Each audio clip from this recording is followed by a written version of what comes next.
On a toujours entendu que de se sacrifier pour les autres, c'était la façon la plus noble de vivre. Moi, je suis là aujourd'hui pour t'amener une autre perspective, que peut-être, en fait, c'est la plus grande illusion, puis celle qui te garde dans un mal-être depuis longtemps.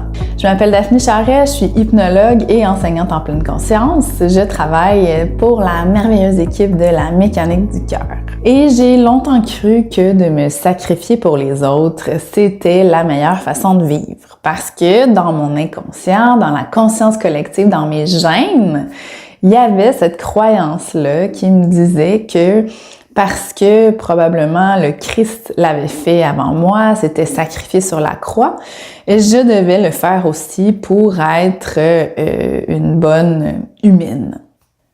Et en fait, je me suis rendu compte, comme plusieurs personnes avant moi, que ce que je faisais en fait, c'était m'épuiser complètement.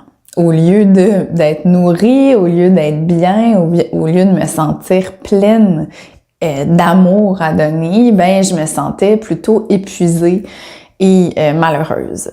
Mes frères, mes sœurs, il est écrit que celui qui donne sa vie pour autrui trouvera grâce aux yeux du Très-Haut. Ne cherchez pas votre propre bonheur, ne vous attachez pas aux plaisirs éphémères de ce monde, car ils ne sont que vanité et illusion. Le véritable chemin est celui du renoncement, du don total de soi. Comme le Christ a pâti sur sa croix sans faiblir, ainsi devez-vous porter la vôtre avec humilité. C'est le genre de discours que se faisaient marteler dans le crâne nos ancêtres. Donc, il y a des bonnes chances que dans nos gènes, dans nos croyances fondamentales et dans la conscience collective, ben on ait pris ça, ce sacrifice chrétien-là, et que inconsciemment, on perpétue ce pattern-là. Si on prend pour exemple la nature, si on prend pour exemple un arbre, par exemple, l'arbre donne généreusement. Il va donner ses fruits, il va donner son pollen, il va donner finalement le fruit de sa santé.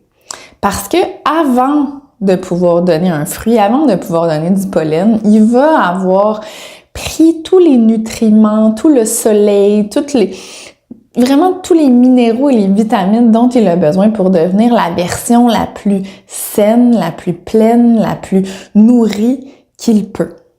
Ensuite seulement va-t-il donner ses fruits et son pollen de façon très généreuse. Et ça, c'est naturel. C'est la façon naturelle de donner. C'est de remplir notre coupe avant de pouvoir donner aux autres. C'est la différence entre le don généreux et l'abnégation toxique. Quand on oublie nos besoins, quand on ne prend pas en considération nos besoins de base, donc nos besoins physiques bien sûr, nos besoins émotionnels et nos besoins spirituels, on ne remplit pas, on ne nourrit pas finalement nos fonctions vitales et on ne peut pas donner de façon naturelle. On va donner en sacrifiant un bout de soi et ça, ce que ça fait, c'est que petit à petit, on perd notre énergie vitale à faire ça. On crée notre vie à chaque instant. On crée la version de nous-mêmes qu'on a envie d'être de façon consciente ou inconsciente à chaque moment, de moment à moment, à part chaque décision qu'on prend. Si toi, tu as envie d'être une personne qui se sacrifie pour les autres et qui est constamment épuisée parce qu'elle a trop donné autour à ses enfants, à son boss, à son mari, à ses amis, à ses parents, et que toi, c'est ce que tu as envie de créer dans ta vie, tu as le libre arbitre de le faire. C'est ça qui est génial dans cette vie, c'est qu'on peut vraiment être ce qu'on veut. Si tu as envie d'être pleine de vie, d'être rayonnante et d'être un phare pour les autres, tu peux aussi te créer comme ça. C'est vraiment une question de choix. Fait que je t'invite à aller voir à l'intérieur de toi. Est-ce que ce que tu donnes, ça vient d'un espace de peur et de manque?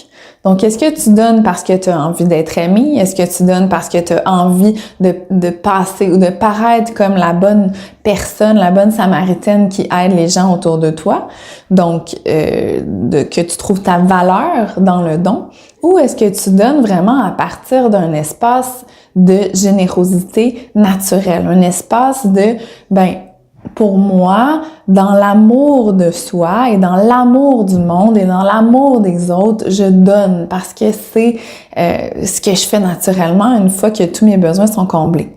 Allez voir d'où ça part, c'est quoi le moteur du don à l'intérieur de toi. Finalement, c'est d'aller vraiment à la source de ce qu'on est, de voir à chaque instant, est-ce que mes besoins vitaux sont comblés en ce moment? Est-ce que ma source est remplie? Et vous allez voir qu'une fois que vous allez être plein, c'est juste ça qui va vous rester à faire donner.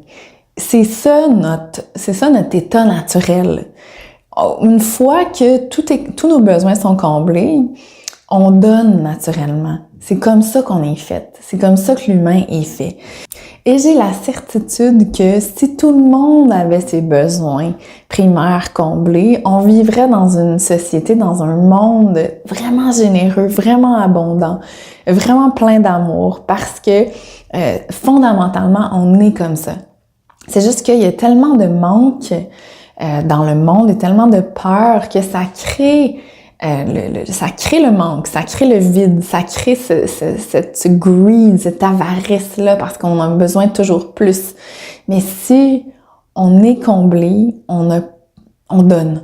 En résumé, l'idée de déconstruire cette croyance-là qu'on doit se sacrifier pour l'autre, c'est vraiment un pas essentiel dans le bien-être, dans notre cheminement personnel. D'aller voir à l'intérieur de nous de où ça part, cette envie-là de donner. Est-ce que ça vient d'un endroit de sacrifice qui crée un épuisement ou ça vient vraiment d'un trop-plein qu'on a envie de donner? Allez voir c'est quoi le moteur. Et rappelez-vous que l'arbre, avant de donner généreusement ses fruits, va naturellement d'abord remplir son espace vital de toute l'énergie, de tous les minéraux, de toutes les vitamines dont il a besoin avant de donner. Donc, soyez comme l'arbre. J'espère que cette vidéo vous a plu. Si oui, abonnez-vous en bas et faites un like sur la vidéo. Partagez autant que vous voulez.